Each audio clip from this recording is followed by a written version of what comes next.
মা বাবার পছন্দ মতো এক অচেনা জুনিয়র মেয়েকে বিয়ে করলাম। ইচ্ছে ছিল সিনিয়র মেয়ের সাথে প্রেম করব।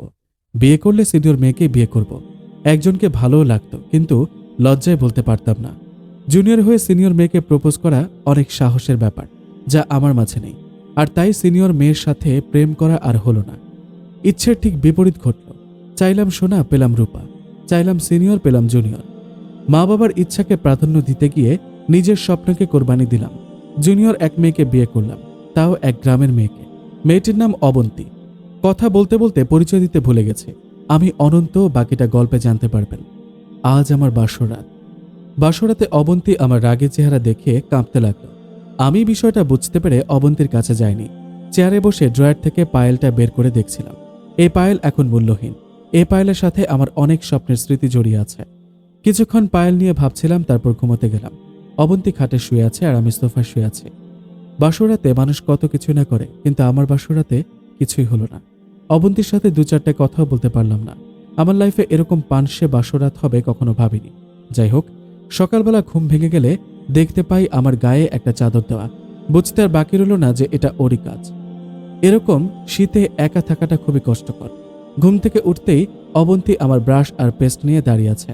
আমি খেয়াল করলাম অবন্তীর হাত পা থরথর করে কাঁপছে, কারণ অবন্তী জেনে গেছে যে এই বিয়েতে আমার মত ছিল না। আমি অবন্তীর হাত থেকে ব্রাশ নিলাম, তারপর ব্রাশ করতে শুরু করলাম। ফ্রেশ হয়ে ওয়াশরুমের দরজা খুলতেই দেখি অবন্তী তোয়ালে নিয়ে দাঁড়িয়ে আছে। মনে মনে বলছি, এ তো দেখছি মেঘনা চাইতে বৃষ্টি। চাওয়ার আগেই সবকিছু পেয়ে যায়, এটাই হয়তোবা লক্ষ্মী বউয়ের লক্ষণ। তবুও কেন জানি অবন্তীকে বিয়ে করে আমি খুশি না। কোথায় জানি একটা ঘাটতি আছে। ছোট্ট একটা মেয়ে, ওর এখন লেখাপড়া করার সময়। আর এই মেয়ে কিনা আমার সাথে সংসার করছে। অভাবের সংসার হলে যা হয় আর কি। এসব ভাবছিলাম, হঠাৎ ছোট বোন এসে বলল, ভাইয়া খেতে আয়। ছোট বোনের নাম আলিশা। আমি বললাম, তুই ভাত বেড়ে ডাক দিস। ভাইয়া ভাবি সব করছে। বলিস কি? হ্যাঁ। নিচে গিয়ে দেখলাম অবন্তীর শাড়ির আঁচল কোমরে গুজে সবার জন্য ভাত বাড়ছে। নতুন বউ যে এইভাবে কাজ করে এর আগে কখনো দেখিনি, শুনিওনি। এমন সাইলেন্ট বউয়ের আগে কখনো দেখিনি। কথা কম, কাজ বেশি। মনে মনে বলছি, অবন্তী, তোমাকে ভালো না লাগুক, কিন্তু তোমার এই বিষয়টা ভালো লাগছে। ভাইয়া ভাবি কিন্তু রান্নাবান্নাও করেছে। হ্যাঁ, এটা এখন বুঝে গেছি। কামের মেয়ে, একাই সব কাম সেরে ফেলবে। গরিব ঘরের মেয়েরা পড়ালেখা করতে পারে না, কিন্তু রান্নাবান্না আর স্বামীকে কিভাবে খুশি রাখতে হয় সেটা ঠিকই জানে। অবন্তীকে দেখেই বোঝা যাচ্ছে শহরের মেয়েদের মধ্যে এই জিনিসটা পাওয়া যায় না। খাবার টেবিলে বসলাম। খেতে খেতে ভুলে গেছি যে অবন্তী খেতে বসেনি, একপাশে দাঁড়িয়ে আছে। হঠাৎ খাওয়ার মাঝে আমার চোখ গেল অবন্তীর কাছে। অবন্তী, এখানে এসো। অবন্তী আমার কাছে এসে মাথা নিচু করে দাঁড়িয়ে আছে। অবন্তীকে বসতে বললাম, ও বসলো। আমার নিজ হাতে ভাত আর তরকারি বেড়ে দিলাম। ও ভয়ে ভয়ে খাচ্ছে। বাসরাত থেকে দেখছি অবন্তী আমাকে ভয় পায়, কিন্তু কেন এত ভয় পায় জানি না। নাস্তা খেয়ে সবাই যার যার মতো চলে গেল। রয়ে গেলাম আমি আর অবন্তী। হঠাৎ অবন্তীর হেঁচকে শুরু হলো। আমি গ্লাসের পানি অবন্তীর হাতে দিলাম আর মাথায় হালকা করে হাত বুলিয়ে দিলাম। খানিকক্ষণ পর অবন্তীর হেঁচকি চলে গেল। খাওয়া শেষ করে অবন্তীকে নিয়ে রুমে গেলাম। প্রথম দিনে অবন্তী সবার মন কেড়ে নিল। রুমে গিয়ে অফিসের পুরনো ফাইলগুলো খুঁজছিলাম, আর অবন্তী কাজ করছিল। বিষয়টা খেয়াল করে অবন্তীকে ডাকলাম। অবন্তীর সাথে সাথে আমার কাছে আসলো। মাত্র খেয়ে আসছো, এবার রেস্ট নাও, কাজ পরেও তো করতে পারবা। আর নতুন বউ কি কাজ করে? মা কইছে। মা কইছে না, বলেছে। শুদ্ধ করে বলো। মা বলেছে কাম ছাড়া কেউ তোরে ভালোবাসতো না। তোমার মা ভুল বলেছে, সবাই এক না। আর তুমি শুদ্ধ করে কথা বলবা। আচ্ছা ঠিক আছে। আচ্ছা বলবা। জি জি, মানে স্বামীকে কেউ জিজি বলে? আপনি আমার বড়, তাই। সমস্যা নাই, জি বলবা না। আচ্ছা। না সরি, আচ্ছা।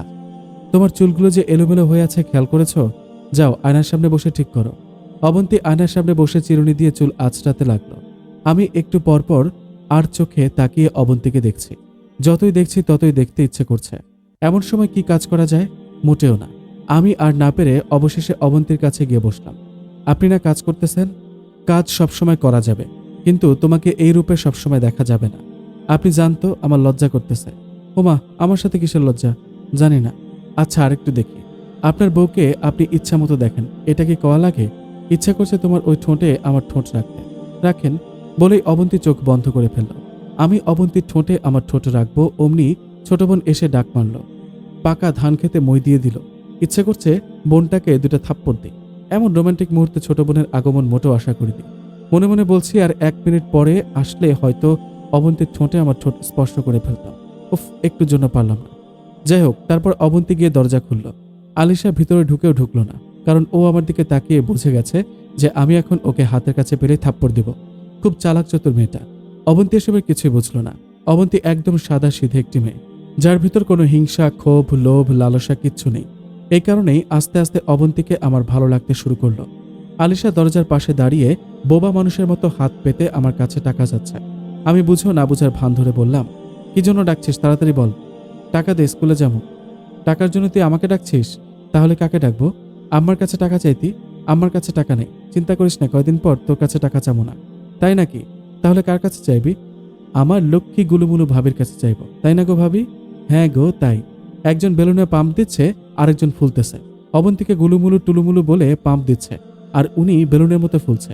এর মাঝে অবন্তী বলল, আচ্ছা আপনার বোন কি 10টা, যে টাকা দিতে এত কিপটামি করছেন? 10টা না, 5টা না, একটা মাত্র বোন, তাকে রাজরানীর মতো রাখবেন, যখন যা চাইবে তাই দিবেন। কথাগুলো শুনে আলিশা এত খুশি হলো যে বলে শেষ করা যাবে না। ভাবি তুমি আসলে অনেক ভালো। তুমি আগে আসলে হয়তো ভাইয়ের কাছ থেকে টাকা নিতে এত ঘ্যান ঘ্যান করতে হতো না। হয়েছে, অনেক পাম দিয়েছেন, এবার দাঁড়ান আমি টাকা নিয়ে আসি। বলেই অবন্তী আমার প্যান্টের পকেট থেকে মানিব্যাগ বের করে নিয়ে আসলো। আলিশা তোমার কত টাকা লাগবে? ভাবি 100 টাকা দিলেই হবে। ভাঙতি টাকা তো নাই, সব 500 টাকার নোট। এক কাজ করো, তুমি 500 টাকায় নিয়ে যাও। বলেই অবন্তী মানিব্যাগ থেকে কচকচে 500 টাকার নোটখানা আলিশাকে দিয়ে দিল। মনে মনে বলছি, এতক্ষণ বকবক করে কি লাভ হলো? আমার কাছে এসে 100 টাকা চাইলো আর অবন্তী 500 টাকা দিয়ে দিল। এখন থেকে আমার কচকচে নোটগুলো আলিশা হজম করবে আর বোকা অবন্তী সব দিয়ে দেবে। কচকচে নোটটি নিয়ে আলিশা নাচতে নাচতে চলে গেল। বিয়ের আগে ব্যাংক থেকে কচকচে টাকাগুলো তুলে আনলাম। মানিব্যাগ ভর্তি টাকা ছিল। অবন্তী দরজাটা লাগিয়ে আবার আয়নার সামনে গিয়ে বসলো। আমি অবন্তীর পাশে গিয়ে বসলাম। আচ্ছা আপনি এত কিপটা কেন? কিপটে কি সাধে হই? টাকা কামাই করলে বুঝবা টাকা কি জিনিস। তাই বলে একমাত্র বোনের সাথে কিপটামি করবেন? আচ্ছা বাদ দাও, দিলাম। বলছিলাম কি, তোমার শাড়িটা ঠিক মতো পরা হয়নি। কুচি কুচি ভাঁজগুলো আমি আরো সুন্দর করে পরিয়ে দিতে পারি। আমি কি পরিয়ে দেব? কি, আপনি আর কোনো মেয়েকে পরিয়ে দিছেন? আমার ফুফাতো বোনকে পরিয়ে দিয়েছিলাম। আজকের পর থেকে আমাকে ছাড়া আর কাউকে পরিয়ে দিতে পারবেন না। আচ্ছা ম্যাডাম। বলেই অবন্তীর শাড়ি খুলে ফেললাম। আবার নতুন ভাঁজ করে কোমরে গুজে দিলাম। গুজে দিতে অবন্তী চোখ বন্ধ করে ফেলল। অবন্তী বলল, অনেক সুন্দর হয়েছে। আমি কিন্তু মাঝে মধ্যে তোমাকে শাড়ি পরিয়ে দেওয়ার বাহানা করব। বাহানা করার কি আছে? আমার সৌভাগ্য যে হাজব্যান্ড আমাকে শাড়ি পরিয়ে দেবে। এরকম ভাগ্য সব মেয়ের হয় না। অনেক হাজব্যান্ড আছে সারাদিন রাত অফিস নিয়ে ব্যস্ত থাকে, স্ত্রীকে একটু সময় দেয় না। স্ত্রী কি চায় না চায় তার মূল্যই দেয় না। আর আপনি অফিসের পাশাপাশি আমাকেও সময় দিবেন, আমার চাওয়া পাওয়ার মূল্য দিবেন, এতেই আমি খুশি। আমার টাকা পয়সা লাগবে না, একটু সুখ চাই। অবন্তী তোমার কথা শুনে মন ভরে গেল। তোমাকে আমি সুখ দিতে পারবো কিনা জানি না, কিন্তু আমি আমার সর্বোচ্চ চেষ্টা করব। সুখ দিবেন বলেছেন, এতটুকুতেই শান্তি। এই চলো না কোথাও ঘুরতে যাই। চলেন। অবন্তীকে নিয়ে ঘুরতে বের হলাম। কাল শ্বশুরবাড়ি যেতে হবে, ব্রাহ্মণবাড়িয়া। গ্রামের শ্বশুরবাড়ি যেতে একটু সময় লাগবে। অবন্তীকে নিয়ে সারাদিন ঘুরলাম। অবন্তী শহরের মেয়েদের মতো এত স্টাইল করতে পারে না। যেখানে যায় সবাই হা করে তাকিয়ে থাকে। অবন্তী গ্রামের মেয়ে, তাতে আমার কোনো আক্ষেপ নেই। সুন্দর চেহারা আর স্টাইলিশ মেয়ে হতে না পারে, কিন্তু ওর মনটা অনেক ভালো। অবশ্য আজকালকার যুগে বেশিরভাগ মানুষ চেহারা আর স্টাইলিশ মেয়ে খুঁজে। ভালো মনের অধিকারী মেয়েদের মূল্য খুবই কম। যাই হোক, রাতে ঘুমানোর সময় অবন্তী বিছানা ঠিক করছে, আর আমি অপেক্ষা করছি কখন অবন্তীকে নিয়ে ঘুমাবো। বিছানা ঠিক করা শেষে আমি শুয়ে পড়লাম আর অবন্তীকে বললাম, এই কি হলো, তাড়াতাড়ি আসো না। উফ, শীত করতেছে আমার। আসছি বাবু, আরেকটু অপেক্ষা করেন। আর পারছি না গো। এই তো আসছি, এই কাজগুলো পরেও তো করতে পারবা। 5 মিনিট পর অবন্তী বিছানায় আসলো। অবন্তী বিছানায় উঠতেই জড়িয়ে ধরে লেপের নিচে চলে গেলাম। কিছুক্ষণ পর গরম অনুভব করছি। তারপর বুঝলাম শীতকালে বউ থাকলে কত শান্তি। অবন্তী পা দিয়ে আমার পায়ে খোঁচা মারল। মিনিট 5 পর অবন্তী ঘর গোছানোর কাজ সেরে বিছানায় আসলো। অবন্তী বিছানায় উঠতে তার হাত টান দিলাম। অবন্তী আমার বুকের ওপর শুয়ে পড়ল। অবন্তীর চোখে চোখ রেখে এক পলকে তাকিয়ে আছে। অবন্তীও আমার দিকে তাকিয়ে আছে। অবন্তীকে বললাম চোখ বন্ধ করতে। অবন্তী চোখ বন্ধ করলো। তারপর অবন্তীর কপালে একটা চুমু এঁকে দিলাম। আমার বুকের ওপর থেকে অবন্তীকে নামিয়ে দুজনের ওপর লেপের চাদর দিয়ে ঢেকে ফেললাম। অবন্তী আমাকে শক্ত করে জড়িয়ে ধরে শুয়ে আছে। কিছুক্ষণ পর গরম অনুভব করছি। তারপর বুঝলাম শীতকালে বউ থাকলে কত শান্তি। আর কিছুক্ষণ পর হঠাৎ টের পেলাম অবন্তী তার পা দিয়ে আমাকে খোঁচা মারতে লাগলো। আমি বুঝেও না বুঝার ভান ধরে শুয়ে আছি। অবন্তী ফিসফিস করে বলল, এই যে শুনছেন। উত্তর না পেয়ে অবন্তী আবার আমাকে রাগেশ্বরে ডাকতে লাগলো। এই যে আমার কথা কি কানে যাচ্ছে না? হ্যাঁ, কান দিয়ে যাচ্ছে, আরেক কান দিয়ে বের হয়ে যাচ্ছে। একদম ফাজলামো করবেন না। আর আপনি এতক্ষণ চুপচাপ ছিলেন কেন? ঘুম পেয়েছিল আমার। আজ রাতে ঘুমানো যাবে না। কেন, আজ রাতে কি? আজ রাতে আমি আর আপনি গল্প করব। কি? সাদের ঘুম রেখে গল্প করব? না না, আমি ঘুমাবো। আমি আপনাকে ঘুমাতে দিব না, বলে অবন্তী গায়ের উপর থেকে লেপ উঠিয়ে ফেলল। এই এই কি করছো? আচ্ছা ঠিক আছে, আজ রাতে গল্প হবে, তবুও গায়ের উপর থেকে লেপ সরিয়ে নিবা না। তারপর অবন্তী আমার খোঁচা খোঁচা দাড়িতে হাত দিয়ে বলতে লাগলো, আচ্ছা আমাদের কি বাচ্চা কাচ্চা হবে না? হ্যাঁ, অনেকগুলো বাচ্চা কাচ্চা হবে। এবার ঘুমাই। উফ, শুনেন না। বলো। আমাদের দুটো বাচ্চা হবে। হ্যাঁ হবে, একটা মেয়ে আর একটা ছেলে। সবার এরকম স্বপ্ন থাকে, কিন্তু পরে দেখা যায় দুটোর জায়গায় চারটে হয়। এখন আমি ঘুমাই? না না না না না, এখন ঘুমাতে না পারলে কাল শ্বশুরবাড়িতে গিয়ে ঘুমের জন্য তাকাতেই পারবো না। আচ্ছা ঠিক আছে, ঘুমান। বলেই অবন্তী অন্যদিকে তাকিয়ে শুয়ে আছে। বুঝতে আর বাকি রইল না যে পাগলিটা অভিমান করেছে। অভিমান ভাঙানোর জন্য অবন্তীকে পেছন দিয়ে জড়িয়ে ধরতে হাত দিলাম। অমনি অবন্তী আমার হাত সরিয়ে ফেলল। অভিমানটা একটু বেশিই মনে হচ্ছে। কি করব বুঝতে পারছি না। অবন্তীকে অনেকবার ডাকলাম, কিন্তু ও শুনল না। তাই অবন্তীর মতো আমিও অভিমান করে অন্যদিকে ফিরে শুয়ে রইলাম। তারপর কখন জানি ঘুমিয়ে পড়লাম। ঘুমের মধ্যে হঠাৎ অবন্তী আমাকে জড়িয়ে ধরে বলতে লাগলো, আমি আপনার কিছুই হতে দিব না। চোখ খুলে দেখি অবন্তী আমাকে জড়িয়ে ধরে এই একটাই কথা বারবার বলছে আর কাঁদছে। অবন্তী, কি হয়েছে তোমার? অবন্তীর কোনো সারা শব্দ নেই। 4-5 বার ডাকার পর অবন্তী উত্তর দিল, আমি আপনাকে নিয়ে একটা ভয়ানক স্বপ্ন দেখেছি। স্বপ্ন কোনোদিন সত্যি হয় না রে পাগলি। যদি হয় তখন? হবে না, এবার ঘুমাও। আমি আপনাকে এভাবে জড়িয়ে ধরে ঘুমাবো। আচ্ছা ঠিক আছে। তারপর আবার ঘুমোতে গেলাম। সকালবেলা লেপের নিচ থেকে মুখ বের করতে জানালা দিয়ে রোদের আলো এসে চোখে পড়ল। অবন্তী সেটা দেখতে পেয়ে জানালার কাপড় দিয়ে ঢেকে দিল। ভাবছিলাম অবন্তী আমার ঘুম ভাঙাবে, এখন দেখছি ঘুমানোর সুযোগ করে দিল। আবার কিছুক্ষণ ঘুমালাম। হঠাৎ টের পেলাম অবন্তী আমার কাছে আসছে। শ্যাম্পু করা চুলের ঘ্রাণ আমার নাকে এসে লাগলো।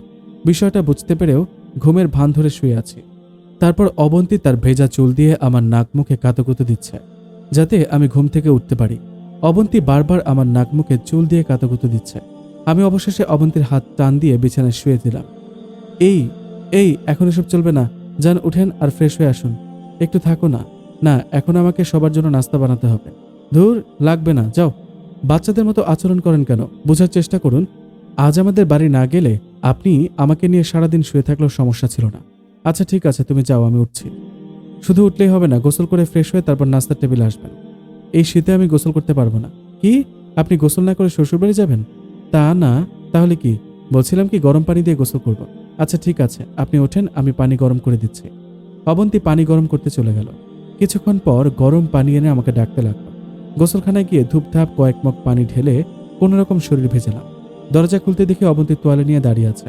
এত তাড়াতাড়ি গোসল শেষ? শীতের দিনের গোসল তো তাই। আপনি আসলে একটা খচ্চর।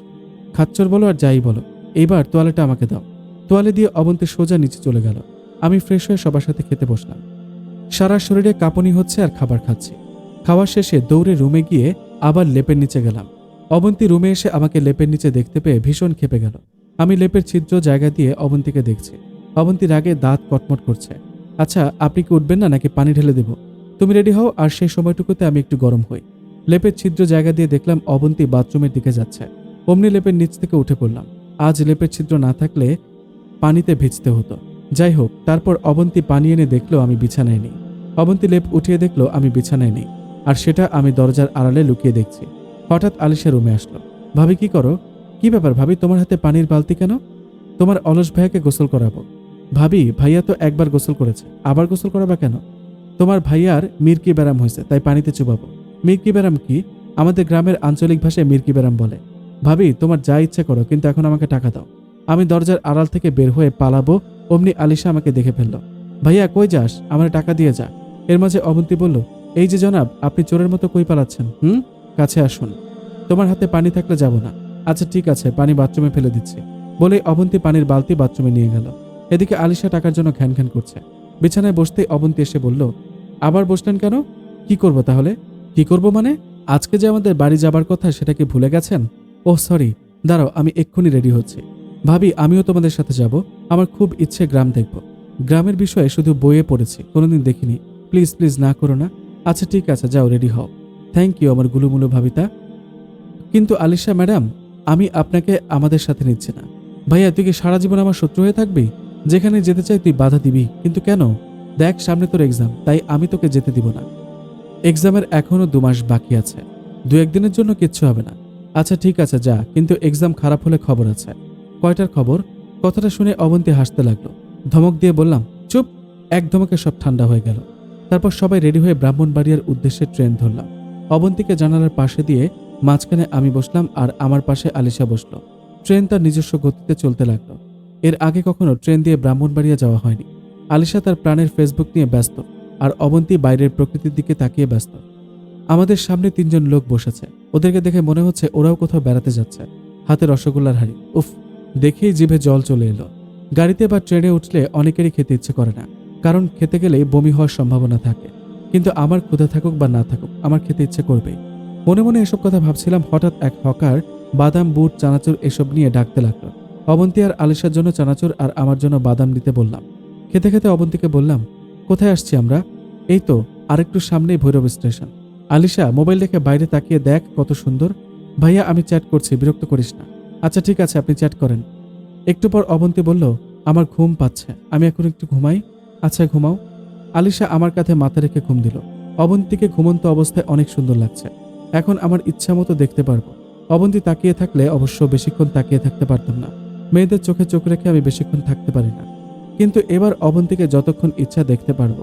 মন ভরে দেখছি আর ভাবছি, যতই দেখছি ততই ভালো লাগছে। 10 মিনিট পর ট্রেন হর্ন দিতে লাগলো। তার মানে স্টেশনে এসে গেছে। ভাবনা থেকে ফিরে আসলাম। এদিকে আলিশা এখনো মোবাইল টিপেই যাচ্ছে। স্টেশনে এসে ট্রেন থামলো। আমার কাঁধ থেকে অবন্তীর মাথা সরিয়ে সিটের উপর রাখলাম আর আলিশাকে বললাম অবন্তীকে খেয়াল রাখতে। ট্রেন থেকে নেমে একটা দোকানে গেলাম। একটা পানির বোতল কিনে আবার ট্রেনে উঠলাম। গিয়ে দেখে অবন্তী আছে, কিন্তু আলিশা নেই। সামনের সিটের লোকেদের জিজ্ঞেস করলাম, ওরা কিছুই বলতে পারে না। তারপর আলিশাকে ফোন দিলাম। রিং হলো, কিন্তু ফোন ধরলো না। এই মুহূর্তে অবন্তীকে রেখে আলিশাকে কোথায় খুঁজবো? এই সময়টুকুর মধ্যে আলিশা উধাও হয়ে যাবে ভাবতেই পারছি না। পানির বোতলটা সিটের উপর রেখে অবন্তীকে আস্তে করে ডাক দিলাম। 4-5 বার ডাকার পর অবন্তী সজাগ হলো। এই শুনছো, আলিশাকে পাচ্ছি না। অবন্তী আশ্চর্য হয়ে বলল, পাচ্ছেন না মানে? আলিশা কোথায় গেছে? জানি না, আমি আলিশাকে আর তোমাকে রেখে পানি আনতে গিয়েছিলাম, এসে দেখে আলিশা নেই। তারপর অবন্তীকে নিয়ে ট্রেন থেকে নামলাম। অবন্তী আমার হাত শক্ত করে ধরে আছে। ঘুম ঘুম ভাব কেটে যাওয়ার জন্য অবন্তী বোতলের পানি দিয়ে চোখ মুখে দিল। কিছুক্ষণের মধ্যে ট্রেন ছেড়ে দিবে। এদিকে আলিশাকেও কোথাও খুঁজে পাচ্ছি না। সব যাত্রী ট্রেনে উঠে গেল আর আমি অবন্তী আলিশাকে খুঁজে বেড়াচ্ছি।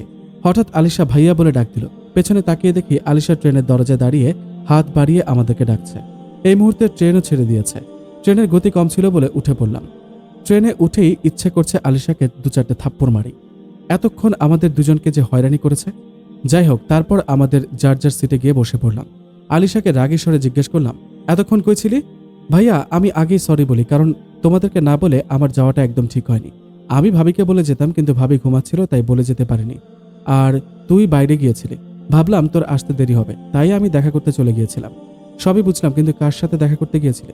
একটা জাস্ট ফ্রেন্ডের সাথে। মিথ্যা বলবি না, কসম ভাইয়া, একদম সত্যি। আচ্ছা, পুরো বাংলাদেশে কি তোর ফ্রেন্ড আছে? হ্যাঁ অবশ্যই আছে।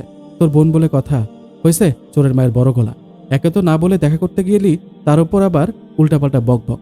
ভাবি, ভাইয়ার তো বক্তব্য শেষ, এবার তোমার পালা, তুমি কিছু বলো। আমার আর কিছু বলার নাই। ভাবি, তোমার শ্বশুর বাড়ি আর কত দূর? কি? ও সরি, তোমাদের বাড়ি কত দূর? আরো দেরি আছে, ঘন্টাখানেক লাগবে। আচ্ছা ভাবি, তোমাদের এলাকায় হ্যান্ডসাম ছেলেপেলে আছে নাকি? হ্যাঁ অনেক আছে। কেন, প্রেম করবে নাকি? আরে না, এসব প্রেম ট্রেম আমার দ্বারা হবে না। তোমার ফেসবুক থাকলে প্রেম করার কি দরকার? ভাবি, তুমিও ভাইয়ার মতো আমার ফেসবুকের পিছনে লেগেছ। উফ, বুঝছি, তোমরা আমার পক্ষে কেউ থাকবা না। দুজন কি সুন্দর করে কথাবার্তা বলতেছে, আমি নীরব দর্শক হয়ে দুজনের কথা শুনে যাচ্ছি। আলিশা ভুলে গেছে যে তার ভাইয়ের সাথে আছে, নয়তো আমার সামনে কেমনে জিজ্ঞেস করলো গ্রামে হ্যান্ডসাম ছেলেপেলে আছে কিনা। নির্লজ্জ একটা মেয়ে। এই কারণে আলিশাকে আনতে বারণ করেছিলাম। শ্বশুরবাড়িতে গেলে কি হয় আল্লাহ জানে, নিশ্চয়ই কোনো না কোনো অঘটন ঘটাবে। কিছুক্ষণ সবাই নিস্তব্ধ হয়ে একজন এক এক বিষয় নিয়ে ব্যস্ত হয়ে পড়ল। ঘণ্টাখানেক পর ট্রেন ব্রাহ্মণবাড়ি স্টেশনে গিয়ে থামল। সবাই যার যার মতো নেমে গেল। আমরাও নেমে গেলাম। স্টেশন থেকে একটা অটো ভাড়া করে শ্বশুরবাড়ির পাশের গ্রাম অবধি গেলাম। শ্বশুরবাড়ির এলাকার রাস্তাটা কাঁচা। একটা ভ্যান ভাড়া করলাম। আলিশা ভ্যান দেখেই তাড়াহুড়ো করে ভ্যানে উঠে পড়ল। তারপর ইচ্ছেমতো সেলফি নিতে লাগলো।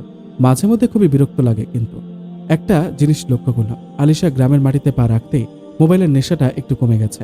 এদিক ওদিক তাকিয়ে গ্রামের প্রকৃতিকে দেখছে। গ্রামের মানুষ শহরে গেলে যেমন শুধু দেখতে ইচ্ছে করে, তেমনি শহরের মানুষ গ্রামে আসলেও দেখতে ইচ্ছে করে। মনোমুগ্ধকর পরিবেশ, ছোট ছোট রাস্তা, তার পাশ দিয়ে বয়ে গেছে সরু আঁকা বাঁকা একটি নদী। নদীর নাম তিতাস নদী। নদীতে পানি নেই বললেই চলে। অবন্তী থেকে শুনেছিলাম শীতকালে এই নদীতে তেমন পানি থাকে না। আলিশা গ্রামের যত দৃশ্যই দেখছে ততই মুগ্ধ হচ্ছে। হঠাৎ আলিশা বলে উঠল, এই মামা, ভ্যান থামাও। ভ্যান থামতেই আলিশা নেমে নদীর দিকে যেতে লাগলো। আলিশার পাগলামি আবারও শুরু হয়ে গেল। আগে বলেছিলাম এই মেয়েটাকে নিয়ে শান্তিতে থাকতে পারবো না। আলিশার পিছু দৌড়াতে দৌড়াতে কাহিল হয়ে গেলাম। অবশেষে আলিশা নদীর পার দাঁড়িয়ে কয়েকটা সেলফি নিল। তারপর আবার এসে দৌড়ে ভ্যানে উঠল। শ্বশুরবাড়ির কাছে এসে ভ্যান থামল। আলিশা বলল, মামা ভ্যান থামালেন কেন? এর মাঝে অবন্তী বলল, আমরা এসে গেছি। ভ্যানওয়ালা কয়েকটা বেল বাজাতেই শ্বশুরবাড়ি থেকে শাশুড়ি আম্মাজান আসলো, সাথে একমাত্র শালিটাও আসলো। শালি আমার কাছে এসে আমার হাত ধরে বাড়ির ভেতর নিয়ে গেল। অবন্তী ব্যাগ নিয়ে ঘরে গেল। বাড়ির উঠোনের এক কোণে শ্বশুর আব্বাজানের সাইকেল দেখতে পেয়ে আলিশা বায়না ধরল সাইকেল চালাবে। সব দোষ অবন্তীর। অবন্তীর লাইপে আলিশা মাথায় চড়ে বসেছে। শ্বশুরবাড়ির মানুষজন কি না কি মনে করবে কে জানে। আম্মাজান আলিশাকে বুঝিয়ে ঘরে নিল। এদিকে শালি আমার হাত ধরেই আছে। অবন্তীর চেয়ে শালিটা বেশি কিউট, একটা মাত্র শালি আমার। যাই হোক, তারপর রুমে গিয়ে কাপড় চোপড় চেঞ্জ করলাম। বিছানায় শুতেই আলিশা পাগলিকে নিয়ে চিন্তা হচ্ছে। এই মেয়েটা কখন কি করে বসে বলা যায় না। রুম থেকে বের হয়ে আলিশাকে খুঁজতে লাগলাম। এই মেয়েটাকে নিয়ে আর পারলাম না। রাস্তায় এসে দেখি সাইকেল চালানো শিখছে। আলিশার পাগলামও আরো ভালো লাগছে না। সাইকেল থেকে পড়ে পা না ভাঙলে ঠিক হবে না। দৌড়ে গিয়ে সাইকেলের পেছনে ধরলাম। আলিশা, তুই কি আমার কথা শুনবি না? ভাইয়া প্লিজ আমাকে সাইকেল চালানো শিখতে দে। এমন সুযোগ শহরে পাবো না। সাইকেল শিখতে গিয়ে যদি পা ভেঙে যায় তখন কে বিয়ে করবে তোকে? সমস্যা নাই, একটা পা ভাঙা ছেলের সাথে বিয়ে দিয়ে দিব। বলেই সাইকেল চালাতে লাগলো। কথাটা শুনে সত্যি হাসি পেল। হাসতে হাসতে রাস্তা থেকে বাড়ির ভেতরে যেতেই শুনলাম আলিশার চিৎকার। আলিশার চিৎকার শুনে বাড়ি থেকে দৌড়ে রাস্তায় গেলাম। গিয়ে দেখে আলিশা রাস্তার মাঝখানে পড়ে আছে আর তার উপর সাইকেল। আমি আগেই বলেছিলাম এই মেয়েটা একটা অঘটন ঘটাবে। কাছে গিয়ে বললাম, দেখ, বড়দের কথা না শুনলে কেমন হয়।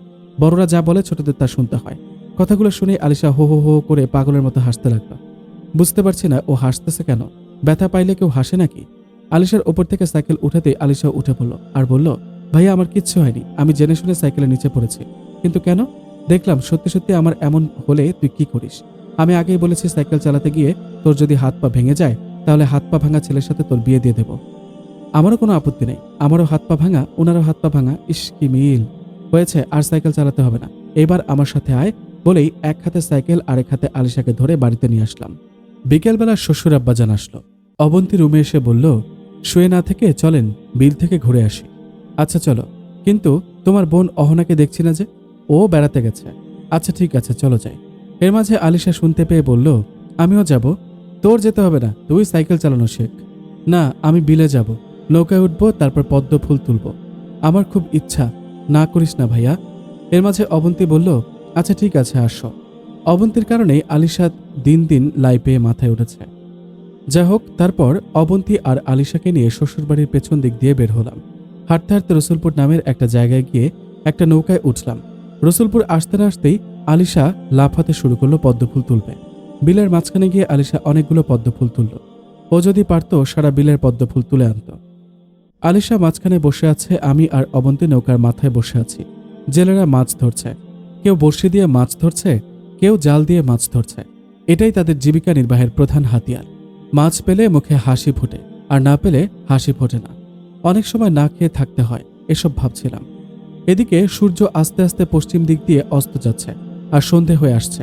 তবুও বাড়ি ফেরার নাম নেই। আমারও ইচ্ছে করছে না বাড়ি ফিরে যেতে।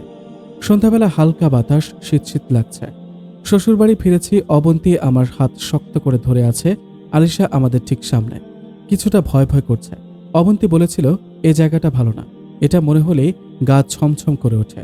আরেকটু সামনে যেতে একটা লাইটের আলো দেখতে পেলাম। কিছুটা শান্তি লাগলো। লোকটা কাছে আসতে দেখতে পেলাম শ্বশুর আব্বাজান। শ্বশুর আব্বাজান আমাদের বকাঝকা করতে লাগলো। সবাই মাথা নিচু করে বাড়ি চলে গেলাম। পরের দিন সকালে অবন্তীর প্রচণ্ড জ্বর। বিছানা থেকে উঠতেই পারছে না। কাল রাতে ভয় পেয়ে এখন জ্বর আসছে। অবন্তীর জ্বর দেখে আমার কোনো কিছুই ভালো লাগছে না। এমনকি সকালে নাস্তা না খেয়ে অবন্তীকে নিয়ে ডাক্তারের কাছে গিয়েছে। আগে অবন্তী সুস্থ হোক, তারপর খাবো। ডাক্তারের কাছ থেকে এসে অবন্তীর জোরাজুরিতে হালকা নাস্তা করলাম, তাও দুপুর 12টা নাগাদ। ভেবেছিলাম আজকে বিকেলবেলা বাড়ি ফিরে যাব, কিন্তু অবন্তীর এই অবস্থায় যাওয়া ঠিক হবে না। অবন্তীকে সময় দিতে গিয়ে আলিশার খোঁজ খবর ঠিকমতো রাখতেই পারছিলাম না। সেই সকালবেলা আলিশাকে একবার দেখেছিলাম, তারপর থেকে আলিশাকে আর কোথাও দেখিনি। বোনটাকে নিয়ে বড্ড টেনশন হচ্ছে। অবন্তীকে বিছানায় শুয়ে দিয়ে তার উপর কম্বল দিয়ে ঘুম পাড়িয়ে আসলাম। এরপর আলিশাকে খুঁজতে বের হলাম। আলিশা মেয়ে হয়ে সারা গ্রাম টই টই করে ঘুরে বেড়ায়। খুঁজতে খুঁজতে আরেকবার দেখতে পেলাম আলিশা ছোট ছোট বাচ্চাদের সাথে নদীতে গোসল করছে। মেজাজ ঠান্ডা রেখে আলিশাকে নদী থেকে শ্বশুর বাড়ি নিয়ে আসলাম। এলাকার মানুষ নানান ধরনের কথাবার্তা বলছে। এই মেয়েকে নিয়ে আর থাকা যাবে না। সিদ্ধান্ত নিলাম কাল সকালেই বাড়ির উদ্দেশ্যে রওনা হব। বিকেলবেলা অবন্তীর বোন মানে আমার একমাত্র শালী অহনা বেড়ানো শেষে বাড়ি ফিরল। শালীটা যদি বাড়ি থাকতো তাহলে আলিশাকে নিয়ে আমার কোনো টেনশন হতো না। এমনিতে কাল সকালে আমরা বাড়ি ফিরে যাব। শালী যখনই শুনতে পায় আমরা চলে যাব তখনই বলে, দুলাভাই আর কয়েকটা দিন থেকে যান, এখনই যায়েন না, আরেকবার আসলে অনেকদিন থাকবো। শালিকা অনুনয় বিনয় করলেও থাকা সম্ভব না, কারণ আলিশা গ্রামে যতক্ষণ থাকবে ততক্ষণই বিপদে পড়ার সম্ভাবনা আছে। রাতে অবন্তীকে বিছানায় থাকা অবস্থায় নিজ হাতে খাইয়ে দিলাম, তারপর ওষুধপাতি খাইয়ে ঘুমোতে গেলাম। অবন্তীর চোখে জল দেখতে পেয়ে জিজ্ঞেস করলাম, কিন্তু কিছুই বলল না। যাই হোক, এক রুমে আমি অবন্তী শুয়ে আছি, আরেক রুমে আলিশা আর অহনা শুয়ে আছে, আর আরেক রুমে শাশুড়ি আর শ্বশুর। হঠাৎ রাতে অবন্তী আচমকা বলতে লাগলো, আপনি অনেক ভালো, এমন স্বামী পাওয়া ভাগ্যের ব্যাপার। আপনার এমন সেবা যত্ন দেখে ও সময় চোখে জল এসে গিয়েছিল। আপনি তো ভালো কেন? অবন্তীর মুখ থেকে বোকামো প্রশ্ন শুনে হাসি পেল। অবন্তী, আমি ভালো কিনা জানি না, তবে ভালো কিছু করার চেষ্টা করি, সেটা আমার চেয়ে বেশি আর কেউ জানে না। জি মহারানী। ছোট্ট একটা কম্বলের নিচে দুজন শুয়ে আছে, ঠিকমতো হয় না, তবুও অবন্তীকে বুঝতে দেয়নি। আমার না হয় শীত করুক, কিন্তু ওর যেন শীত না করে। হঠাৎ করে অবন্তী আমাকে বলল, শক্ত করে জড়িয়ে ধরেন, শীত করতেছে। এক কাজ করো, পুরো কম্বলটাই তুমি নিয়ে নাও। না, কম্বল দিয়ে হবে না, জড়িয়ে ধরতে হবে। এক কাজ করো, আমার জ্যাকেট গায়ে দাও, তাহলে আর শীত করবে না। না, এসবে শীত কমবে না। কেন জানি অবন্তীকে জড়িয়ে ধরতে আনইজি ফিল করছে, হাত পা থরথর করে কাঁপছে। আরেকবার অবন্তী আমাকে ধমক দিয়ে বলল, জড়িয়ে ধরেন। আমি সাথে সাথে অবন্তীকে শক্ত করে আমার বুকে জড়িয়ে ধরি। কিছুতেই ছাড়তে ইচ্ছে করছে না। জড়িয়ে ধরতে মনে হচ্ছে অবন্তীর জ্বর চলে গেছে।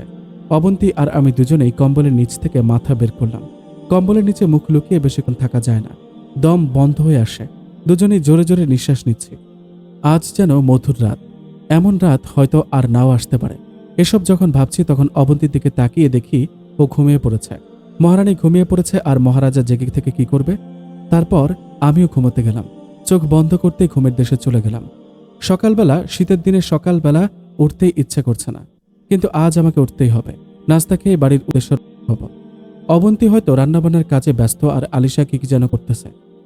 ওর জন্য ঠিকমতো ঘুমাতেও পারবো না। আরেকটু পরে উঠবো ভেবেছি, কিন্তু ওর জন্য খুব টেনশন হচ্ছে। ফ্রেশ হয়ে বাইরে এসে দেখি শ্বশুর আব্বাজান খেজুর গাছে উঠছে। শীতের সময় খেজুরের রস নাকি অনেক মজাদার।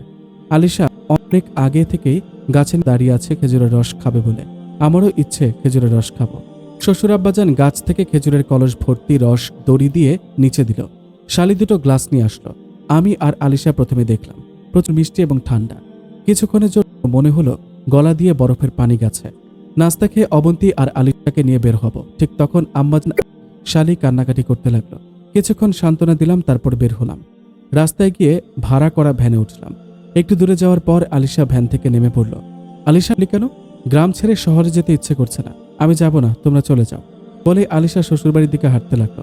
এই মেয়ে দেখে গ্রামের প্রেমে পড়ে গেছে। একদিন গ্রামের প্রতি এত মায়া, আর কয়দিন থাকলে শহর কি একদম ভুলেই যাবে? একটু পিছনে গিয়ে আলিশাকে বুঝিয়ে ভ্যানে উঠলাম। কোনো রকমে শ্বশুরবাড়ি পেরিয়ে একটা অটোতে উঠলাম।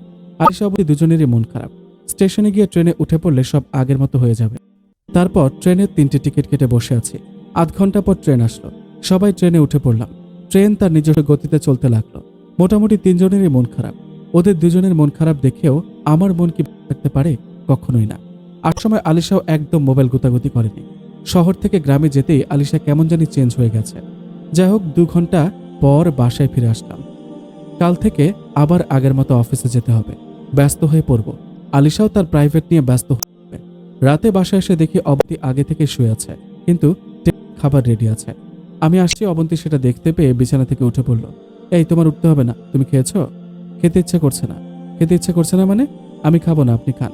রাতে না খেয়ে থাকা ভালো না। আসো, দুজনে একসাথে খাবো।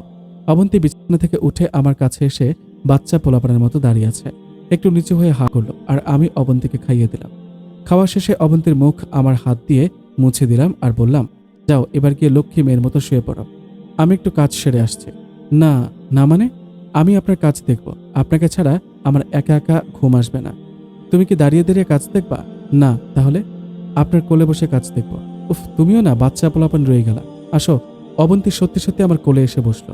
সত্যি বলতে কাজ করতে আমার একটু খারাপ লাগেনি, ভালোই লেগেছে। কিন্তু মাঝে মধ্যে এটা ওটা জিজ্ঞেস করে মাথা খারাপ করে দেয় আর কি। তবুও ভালো লাগে। বউকে কোলে নিয়ে এভাবে কাজ করলাম, কখন যে কাজ শেষ হয়ে গেল বুঝতেই পারিনি। আনুমানিক আধ ঘন্টা পর কাজ সেরে অবন্তীকে কোলে করে বিছানায় নিয়ে গেলাম। তারপর দুজনে শুয়ে পড়লাম। কাল থেকে অফিসে যেতে হবে। পরের দিন সকালবেলা অফিসের জন্য বের হব। এদিকে আলিশাও প্রাইভেট পড়ার জন্য বের হলো। অবন্তীও ঘরের সব দায়িত্ব হাতে নিল। সবাই যার যার কাজে ব্যস্ত হয়ে পড়লাম। খেয়ে বের হবার সময় অবন্তীকে বললাম, আমি গেলাম। আচ্ছা যান, যাওয়ার আগে আমাকে একটা উম্মা দিবে না? না। আচ্ছা দিতে হবে না বলেই আমি সামনে পা বাড়ালাম। অমনি অবন্তী দৌড়ে এসে আমার গালে একটা চুমু দিয়ে দরজা লাগিয়ে দিল। বুঝতে আর বাকি রইল না যে অবন্তী লজ্জা পেয়েছে।